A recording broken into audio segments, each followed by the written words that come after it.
कवर्निवेशं पीताम्बरं तं नटवर्यवेशं हरिं धर्मसुतं च कृष्णं निजेर्वचोरमृतेर्लोके तर्पयद्यो निजाश्रितान् प्रीतो न सर्वदा सोऽस्तु श्रीहरिर्धर्मनन्दनः श्रीहरिर्धर्मनन्दनः। सर्वावतारी अक्षराधिपति इष्टदेव भगवान श्री स्वामीनारायण, गढ़पुराधिपति श्री गोपीनाथ जी महाराज, गोलोकाधिपति श्री कृष्णचंद्र भगवान, वैकुंठाधिपति श्री रामचंद्र भगवान तथा मंदिर में विराजमान सर्वे देवो, श्री विघ्न विनायक देव, श्री कष्टभंजन देव तथा सभा में विराजमान सर्व श्रोतागण, सर्वने मारा प्रेम थी जय स्वामीनारायण। अमृत छे, वचनो चिंतामणी जेवा छे, ए पाळो तो तमारी इच्छाओ पूरी थाय, जे चिंतन करो ए पूरुं थाय। जेम भगवाननी मूर्ति चिंतामणी छे एम भगवाननी आज्ञा पण चिंतामणी छे। भगवाननी आज्ञामां जे रह्या छे, वचनोमां जे रह्या छे ए बधाय मनवांछित सुख पाम्या छे। ए गंगानुं आपणे पान करीए। गढ़ડા प्रथम प्रकरणनुं प्रथम वचनामृत एनु विस्तारथी आपणे श्रवण कर्युं। द्वितीय वचनामृत छे ए वैराग्यनी वात छे। उत्तम मध्यम कनिष्ठ त्रण प्रकारना वैराग्य एना विषे वात छे। तो स्वामीनारायण हरे, स्वामीनारायण हरे।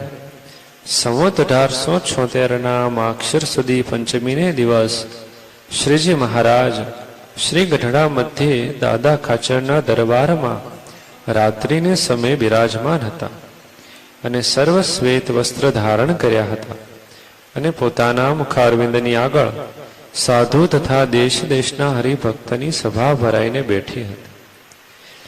पछी मयाराम भट्टे श्रीजी महाराज प्रत्ये प्रश्न पूछो जे, हे महाराज, उत्तम मध्यम अने कनिष्ठ ए त्रण प्रकारनो जे वैराग्य तेना शा लक्षण छे ते कहो।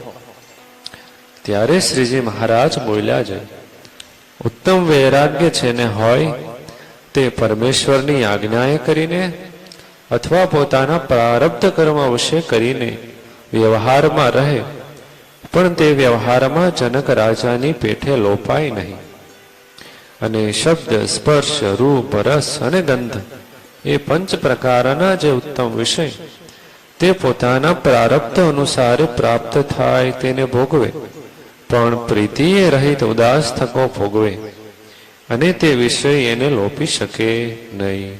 जेवा जाणे अने संत सत्शास्त्र अने भगवाननी सेवा तेनो निरंतर संग राखे अने देश काल संग अधिक जो कठण आवी पड़े तो पण एनी जे एवी समझण ते मोळी पड़े नहीं, तेने उत्तम वैराग्य वाळो कहीए। पछी मध्यम अने कनिष्ठनी वात करीशुं। उत्तमनी वात महाराजे पहेला करी छे। उत्तम कोण छे?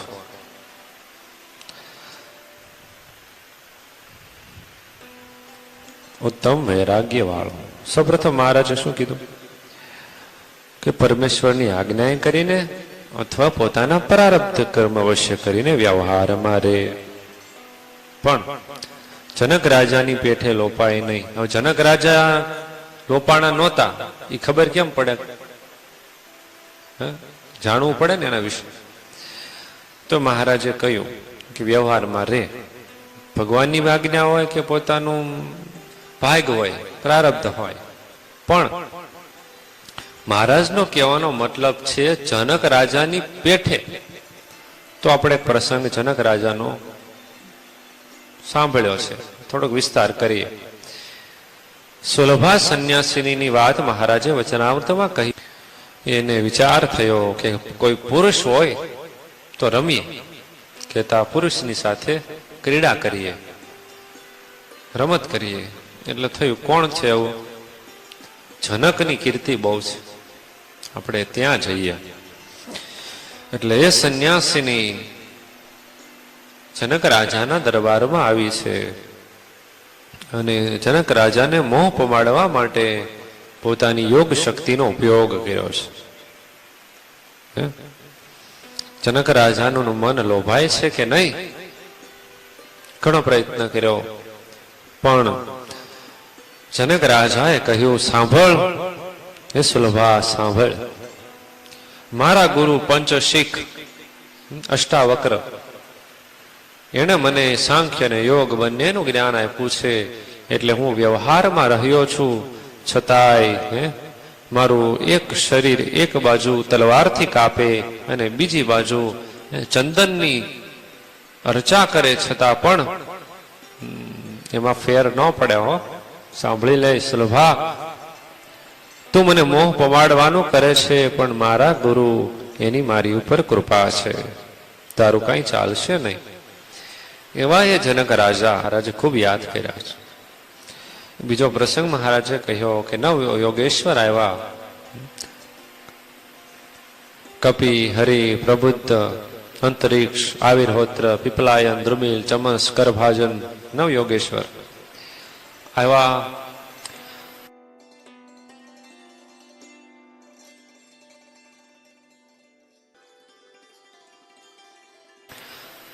ઋષભદેવ પ્રભુના એ 9 પુત્રો છે અને ત્રણેય નવે 9 સંન્યાસી છે.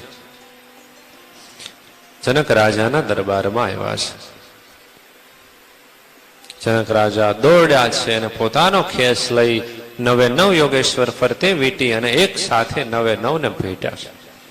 9 પછી છૂટા કરીને પછી એક ભેટ્યા.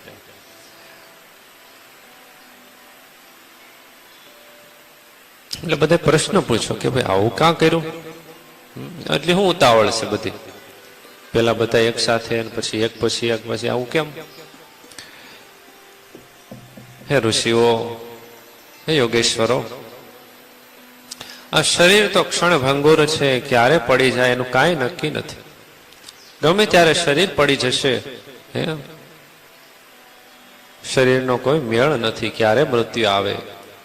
તો હે પ્રભુ, હે મહારાજ, હે યોગેશ્વરો, તમે તો જાણો, તમે તો જ્ઞાની છો, એટલે એક સાથે બધાને ભેટો છું. જો એકને ભેટું, બેને ભેટું ને બીજાને ભેટવાનું રહી જાય, મારું શરીર પડી જાય તો મારી ઈચ્છા પૂરી ન થાય. એટલે માફ કરજો, પણ આવું કારણ છે. એટલે પછી એક સાથે બધાને ભેટો અને પછી એક બધાને ભેટો છું. એટલે આવી રીતે જનક વિદેહી કહેવાતા. શું? જનક કહેવાતા વિદેહી. એ જનક રાજા વિદેહી કહેવાય છે. કારણ કે માતાના ગર્ભમાંથી જન્મ નથી એનો, માતાના ગર્ભમાંથી નહીં, પણ એ પિતા દ્વારા એનો જન્મ છે. પિતાનું સાથળ જંઘા થળ એને મસળી, એટલે જનક રાજા એનો જન્મ થયો છે.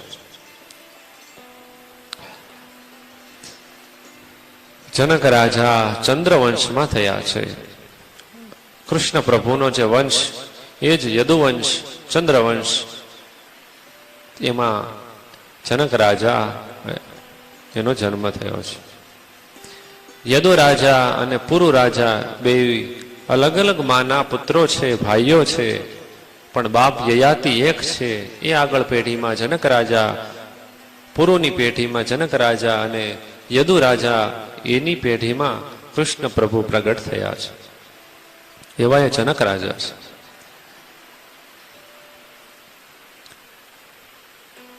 જે સીતાજી વખતે જે જનક હતા એ શિરધ્વજ રાધા હતા, જે સોનાનું હળ લઈ અને ખેતરમાં હળ હકાવતા હતા ત્યારે માટીના ઘડામાંથી સીતાજી મળ્યા છે. એ જનક અલગ, ખાલી પદવી છે જનકની, પણ નામ અલગ અલગ છે. જેમ વડાપ્રધાન, મુખ્યમંત્રી, તલાટી એમ. તો એવા જનક લોપાણા નથી ક્યાંય. મિથિલાયામ પ્રદીપ્તા ઋષિએ પોતાની શક્તિથી મિથિલા નગરી એને સળગતી બતાવી છે. સળગતી નથી પણ બતાવી છે પોતાની યોગ શક્તિથી. એટલે બધા જે ભક્તો બેઠા હતા, સંતો બેઠા, સાધુઓ, એ બધા દોડ્યા. ગૃહસ્થો દોડ્યા. સંતોને પૂછ્યું, તમે કાં દોડો, તમારે શું છે ને? કે અમારી ઝૂંપડી છે. જનક કિંચન, આ મારું છે કઈ બળતું નથી, અને બળે છે એ કાંઈ મારું નથી. મિથિલામાં એવું કાંઈ છે નહીં કે જે મારું હોય. અને હું તો બળતો નથી, હું તો આત્મા છું. કેવી ઉચ્ચ સમજણગી. અને વનમાં ગયા છે ત્યારે દૂરથી વ્યાસજીએ કહ્યું, બ્રહ્મનું સાક્ષાત દર્શન કરીએ. કહ્યું કે જનકને ગુરુ કરવા એ ગૃહસ્થ અને હું ત્યાગી, હવે કેમ કરવું? ત્યાગીના શિષ્ય હોય ગૃહસ્થ, બરોબર છે, અને ગુરુના ગુરુ, ગૃહસ્થના ગુરુ હોય ત્યાગી. એ તો સામાન્ય વાત છે. પણ ત્યાગીના ગુરુ ગૃહસ્થ હોય એવું જાણવામાં બહુ નથી. બહુ ઓછા કેસ હોય કે ત્યાગી હોય એને કોઈ એકાંતિક ભક્તને ગુરુ કર્યો હોય. એવું તો બહુ ઓછું દેખાય. એટલે વિચાર કર્યો કે મારે જોવું પડશે. શુકજી આવ્યા છે જનક રાજાના દરબારમાં. શું જોવે છે? એક હાથ, ડાબો હાથ પોતાની સ્ત્રીના ખંભા ઉપર છે, રાણીના ખંભા ઉપર, અને જમણો હાથ સળગતા કોલસા ઉપર છે. રાજા જનકના મોઢા ઉપર એક દુઃખની લકીર નથી. આ તો ઉદાહરણ છે. એનો મતલબ એવો થાય છે કે રાજા જનક છે પોતાની રાણીઓની વચ્ચે પણ રહ્યો છે, વ્યવહારમાં પણ રહ્યો છે. અને એક બાજુ રાજકાજ કેટલું માથાકૂટ, કેટલો દુખાવો હોય માથાનો, કેટલી તકલીફો હોય, કેટલા સવાલો હોય, પ્રશ્નો હોય, ફરિયાદો હોય. એ બધું અંગારા સમાન છે. બે વચ્ચે રહ્યો છે છતાંય પણ એ નિર્લેપ છે. એને કોઈ એને દોષ એડો નથી રાજ્યનો. ન તો બહુ સુખમાં છે, ન તો બહુ દુઃખમાં છે. એ તો તટસ્થ છે, સ્થિત પ્રજ્ઞ છે. એની બુદ્ધિમાં વિકાર નથી. શુકજીએ પછી રાજા જનક પાસે ઉપદેશ સાંખ્ય અને યોગનો ગ્રહણ કર્યો છે. એકવાર નારદજી પધાર્યા છે કે અમારા જનકના દરબારમાં જવું છે. બહુ બધી બધા એમ કે છે કે બહુ નિર્લેપ છે, વિદેહી છે, મારે પરીક્ષા કરવી છે. તે સારું આવ્યા. જનક રાજાએ કીધું કે તમે બહુ વિદેહી કેવા આવશો, મારે તમારી પરીક્ષા કરવી છે. પરીક્ષા તમારે જાણવું જ છે ને મારે હું વિદેહી કઈ રીતે છું. આવો સૈનિકો, એક છલોછલ ભરેલી, તેલ ભરેલી એક નાની એવી વાટકી લાવો. લાવ્યા. લો નારદજી, આ બે સૈનિકો સાથે તમે નગર ફરી ના હોય જવાબ મળી જશે. સૈનિકોને શું કીધું? ખુલ્લી તલવાર. હો, હા, એક ટીપું પડ્યું નથી, નારદજીનું માથું ગયું નથી. હા, એવો ઓર્ડર નારદજી સાંભળ્યો. હા, મને મરાવો લાગે છે. આવ્યા, નગરમાં ફરે છે. પણ શું થાય છે? નારદજીની નજર વાટકીથી ખહતી નથી. મોત ભાળી ગયા ને. બે ખુલ્લી તલવારે બાજુમાં તલવાર, ભાગી ન શકે, ક્યાંય જઈ ન શકે. એક ટીપું નાનું એવું પડવા દેતા નથી. ફરતા ફરતા ફરતા પાછા મહેલમાં આજે મોત હતું. એક સૂતરનો તાતણો ને પટલો એવો એ બાંધેલો. એટલે નારદજી આમ વિચાર કરે, મારું આ પડશે તો હાડક્યું હાજુ નહીં રે, અન્ય દફન થઈ જશે. જાત જાતના 32 જાતના પકવાન, 64 જાતના શાક હોય. તો રાજા છે. લો મહારાજ જમો. હું જમે આમાં માથે જોતો ખરા તો આમાં હું ભૂખ લાગે, તરસે ન લાગે આમાં તો. જોયું મહારાજ નારદજી, હું આવી રીતે નગરમાં રહ્યો છું, મને મોતનું સતત અનુસંધાન છે, એટલે હું આ રાજ્યમાં કઈ જોતો નથી. મારું લક્ષ્ય ફક્ત પરમાત્મામાં છે. રાજભોગ હું બધા ભોગવું છું, છતાંય મારું મન એમાં નથી. હે, તમે બેઠા છો, જમો ખાઓ, પણ તમારું ધ્યાન હોય ખાવામાં? તમે બધા ભોગમાં આવે, જાગૃતિમાં આવે તો આ બધું ભોગ છે, ઝેર લાગે. મને શું આ બધું ઘણું છે, પણ બધે ઝેર છે મારે માટે. મારું મન તો પરમાત્મામાં લાગ્યું છે નારદજી. ત્યારે નારદજી રાજી થઈ ગયા. હા જનક, હા. નારદજી ખૂબ પ્રસન્ન થયા. આશ્ચર્ય રાજાના કેટલાય કિસ્સા, આપણે તો 3-4 ની વાત કરી. સુલભા સંન્યાસીની હોય કે નવ યોગેશ્વર હોય કે મિથેલાયામ પ્રદીપ્તાયામ નમે દહ્યતિ કિંચના, નારદજીનો પ્રસંગ હોય.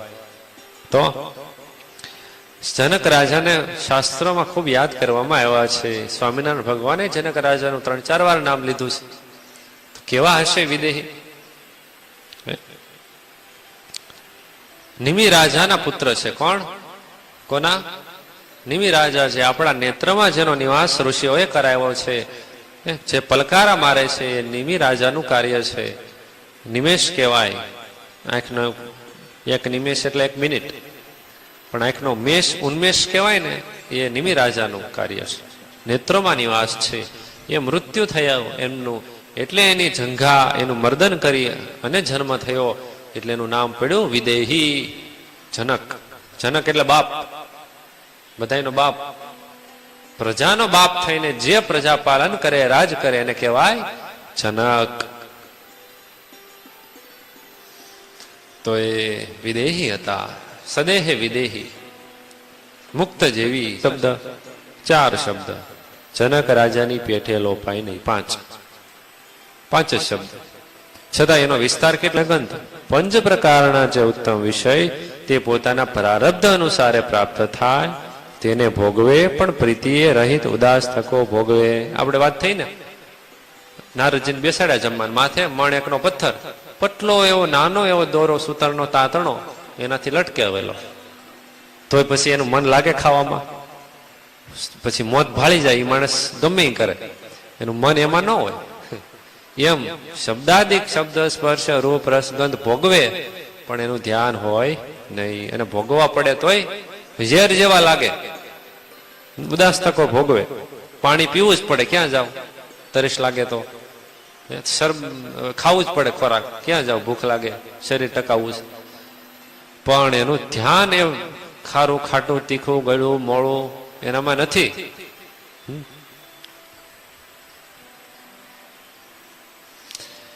તુરુ. તુરુ 6 પ્રકારના રસ છે.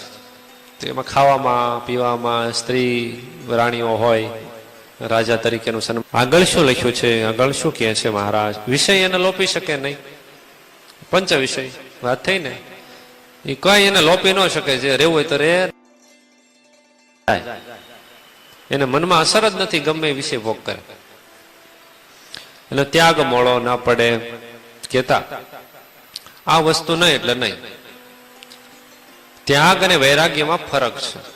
ધારો કે આપણને કોઈ 5000 રૂપિયા આપે છે, તો આપણે ન લઈએ, એને ત્યાગ કહેવાય. શું સમજાણું? 5000 રૂપિયા આપણે એની પાસેથી ન લઈ અને પાછા આપી દેવી, એને શું કહેવાય? ત્યાગ કહેવાય. અને 5000 રૂપિયા મૂક્યા હોય ને આપણી નજર જ ન કરીએ ને, એને વૈરાગ્ય કહેવાય. બોલીએ જ નહીં પૈસા વિશે કાંઈ. પડ્યા હોય પડ્યા રહે, ઉડવા ઉડી જાય, જે કોઈક લઈ જાવ લઈ જાય, એને અસર જ ન હોય કે આ પૈસા છે, એને વૈરાગ્ય કહેવાય. ત્યાગ શરીરથી થાય છે અને વૈરાગ્ય મનથી થાય છે. એને વિશે નિરંતર દોષને દેખતો રહે. હવે આમાં મારા શું કે છે? વિષય છે ને એ સરળ છે. મતલબ શું? વિષયમાં દોષ છે. સ્ત્રી હોય, ધન હોય, શબ્દ, સ્પર્શ, રૂપ, રસ અને ગંધ, તો એમાં દોષ છે. તો આપણને એમ થાય કે એમાં વળી શું દોષ છે? બધું બરોબર જ છે. તો એમાં સમજવું પડે. શબ્દ, કારણ કે આપણને બીજે નજર ગઈ એટલે સમજી લેવાનું કે આપણે હવે રૂપય બીજાનું હોય, રસોઈ બીજાનું હોય ને ગંધ બીજાની હોય. 5 વિષય જ છે, પણ એમાં ફરક એ છે કે એમાં દોષ છે. જો ભગવાનને તમે પંચ વિષય ગ્રહણ કરો તો એમાં દોષ નથી. મહારાજે આગળ 32માં વચનામૃતમાં કીધું છે ઘાટના દંશ બેઠાનું, એમાં વિષય ભોગવે. જેમ મૂર્તિરૂપી માળાને ખીલાનું છે 32મું, કે એમાં લખ્યું છે કે શબ્દ સ્પર્શ જેમ ભગવાનના ભક્તને છે એમ બીજાને છે. હે બરોબર? તો પંચ વિષય તો બેયને છે. તો એનું શું? તો જે વિષય જીવ છે એને ગ્રામ્ય કથા વાર્તા શબ્દ સ્પર્શ રૂપ રસ ગંધ એનો વિષય છે. પણ ભગવાનનો ભક્ત છે એને તો ભગવાન સંબંધી જ મહાપ્રસાદ એનો રસ હોય, ભગવાનની કથા વાર્તા એ જ કાનનો વિષય છે. રૂપ ચડેલા પુષ્પ હોય, તુલસી હોય, ચંદન હોય, અત્તર હોય, એ ભગવાનના સંબંધ વાળું એનો વિષય છે. અને રસ એ પણ મહાપ્રસાદ. સ્પર્શ પણ ભગવાનના ચરણનો અને સાધુના ચરણનો, એની ચરણ રજ એ સ્પર્શ એનો વિષય છે. તો ચાલો, તો મહારાજે શું કીધું કે વિષય ને વિષય ક્લિયર થઈ ગયું. ભગવાનનો સંબંધ વાળો છે એ વિષય એ ગુણ વાળો છે, એમાં કઈ તકલીફ નથી. પણ ભગવાન ભૂલાવે એવું કોઈ પણ વિષય હોય તો એમાં દોષ છે. તો નિરંતર દોષને દેખતો રહે અને વિષયને શત્રુ જેવા જાણે. આપણે વાત કરીને ગુણાતીતાનંદ સ્વામી કીધું સ્ત્રી છે વીછીનો કરડ એટલે ડંખ, અને ધન છે એ સ્થાપનો ડંખ છે. કરડ લખ્યું છે એટલે ડંખ જ થાય. તો એમાં શું સમજવાનું છે? વિષયને શત્રુ જેવા જાણે મતલબ શું એ આપણે થોડું ક્લિયર કરવું પડે. હવે ગુણાતીતાનંદ સ્વામીના કહેવાનું તાત્પર્ય શું છે? તો તમને સ્ત્રીને પુરુષમાં આસક્તિ હોય, પુરુષને સ્ત્રીમાં આસક્તિ હોય, બેને એકબીજાનું ગણવાનું. શાસ્ત્ર લખવાની રીત છે એટલે આમ સ્ત્રી લખ્યું છે, બાકી સ્ત્રીને પુરુષ સમજી લેવાનું. તો વીછીનો કરડ એટલે કીધો છે કે વીછી કરડે ને એટલે તમને બહુ હબાકા બોલાવે, એમ કે ને આમ તમને ચેન ન પડે એક સેકન્ડ, બહુ તમને આમ તરફડિયા મારે ને કૂદકા મરાવે, એક સેકન્ડ શાંતિ ન હોય. તો એ વીછીનો કરડ સ્ત્રીનો એટલે છે કે સ્ત્રીમાં મને લાગ્યું હોય એને જીવને શાંતિ હોય નહીં, બહુ અશાંત હોય અને કંઈક ને કંઈક પ્રાપ્ત કરવા માટે કર્યા જ કરે. ગમે તે અધર્મ અનીતિ દુષ્ટ કર્મ બધું કરે. તો વીછીનો કરડ કીધો. ધનને સાપનો કરડ સર્પનો એટલે કીધો કે બહુ સંપત્તિ વધે ને, સંપત્તિ વધે, સમૃદ્ધિ વધે, બંગલા ગાડી થઈ જાય, ધંધો મોટો થઈ જાય, દેશ વિદેશમાં વ્યવહાર મોટા થાય, એટલે એ માણસ બહુ અભિમાની થઈ જાય અને એને પછી કાંઈ સંભળાય નહીં બીજું. હે હૂતો જાય, હૂતો. સાપ કરડે ને એટલે માણસ છે ને બેભાન થતો જાય, ધીમે ધીમે ધીમે, કોઈનું સાંભળે નહીં. પછી આંખ બંધ થઈ જાય, મોઢું બંધ થઈ જાય, કાન બંધ થઈ જાય, રામ બોલો ભાઈ રામ. એમ પૈસા વાળો છે એ કોઈનું સાંભળતો બંધ થઈ જાય, પછી એ પછી એનામાં સુધારો ન કરી શકે. અને ધીમે ધીમે એટલું અભિમાન, અહંકાર, ગર્વ એટલું બધું ઘર કરી જાય ને. મદ તો બહુ ભૂંડો, મદ સૌથી વધી જાય. મદ આવ્યો એટલે માણસ સમજી લેવાનું મરી ગયો. મદ મૃતે જ્ઞેયમ. તો એ સર્પનો કરણ છે. તો વિષયમાં દોષ રહ્યા છે. અમુક વસ્તુ હોય એનું અમુક લિમિટમાં જ તમે ભોગ કરવો પડે. લાડવો હોય તો અડધો ખાઓ, એક ખાઓ, વધી બહુ થઈ ગયું. પણ પછી 5-5, 10-10 દાબી જાઓ, પછી એમ કહો ન પચ્યું તો પછી ક્યાંથી પચે? એ તો ખેડૂત પચાવી જાણે, બેઠા બેઠા પચે નહીં. એટલે શું વાત થઈ? માનવી સેવા તેનો નિરંતર સંગ રાખે.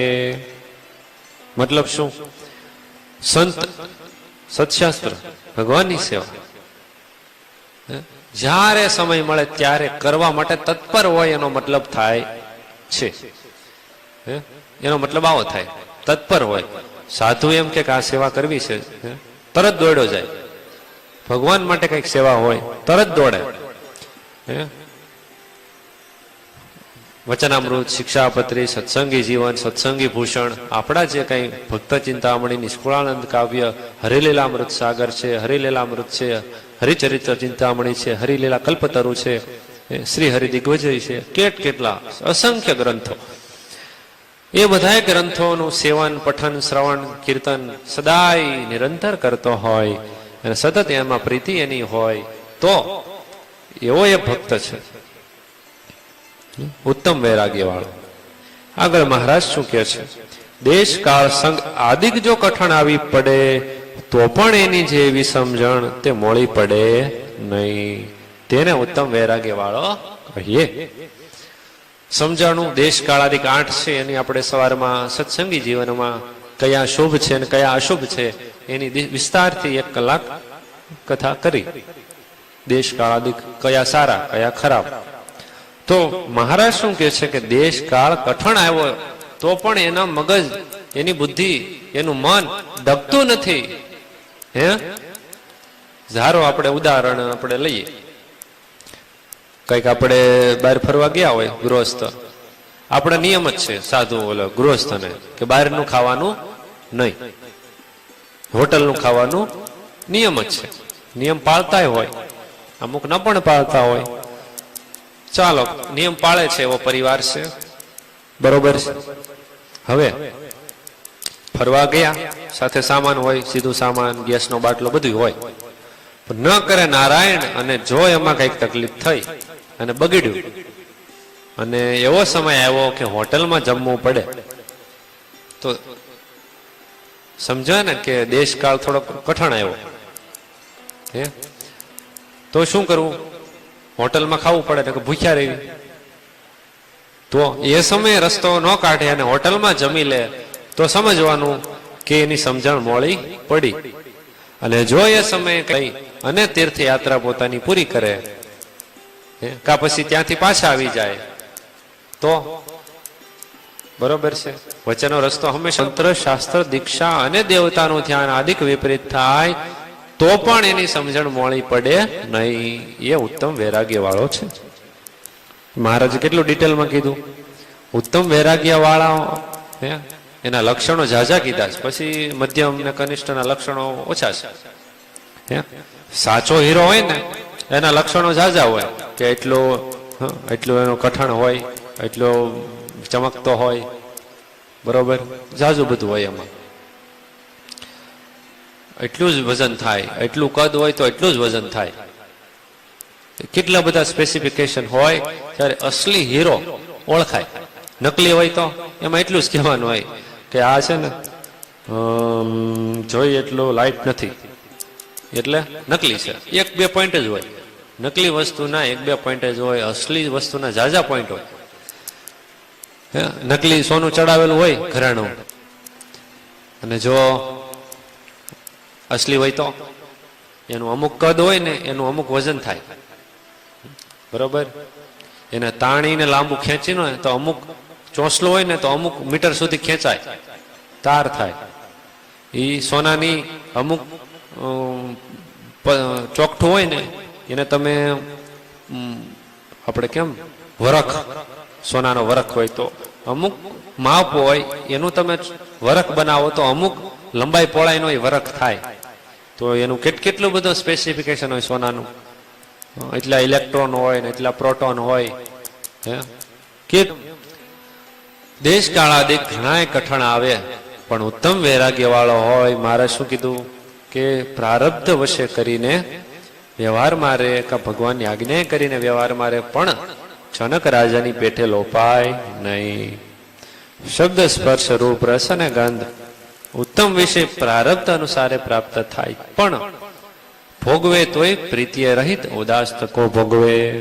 વિષય એને લોપી શકે નહીં, ત્યાગ મોળો પડે નહીં, નિરંતર વિષયમાં દોષ દેખતો રહે, વિષયને શત્રુ જેવા જાણે, સંત, સત્શાસ્ત્ર અને ભગવાનની સેવામાં નિરંતર સંગ રાખે.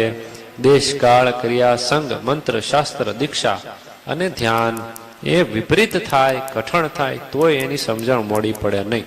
કેટલા પોઈન્ટ કીધા, ઝાઝુ, બહુ ઝાઝુ.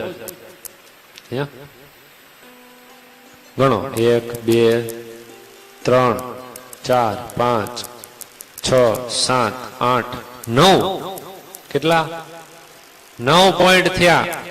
એટલા 9 હોય ને તો એ ઉત્તમ વૈરાગ્ય વાળો છે. સમજાવી ગયું? મધ્યમ વૈરાગ્ય અને કનિષ્ઠજી મહારાજ અને શ્રી ગોપીનાથજી મહારાજના ચરણોમાં પ્રાર્થના કરી મારી વાણીને વિરામ આપું છું. શ્રીપતિમ શ્રીધરમ સર્વદેવેશ્વરમ ભક્તિધર્માત્મજમ વાસુદેવમ હરે માધવમ કેશવમ કામદમ કારણમ.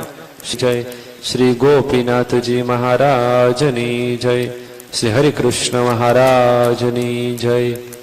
શ્રી કૃષ્ણ જય.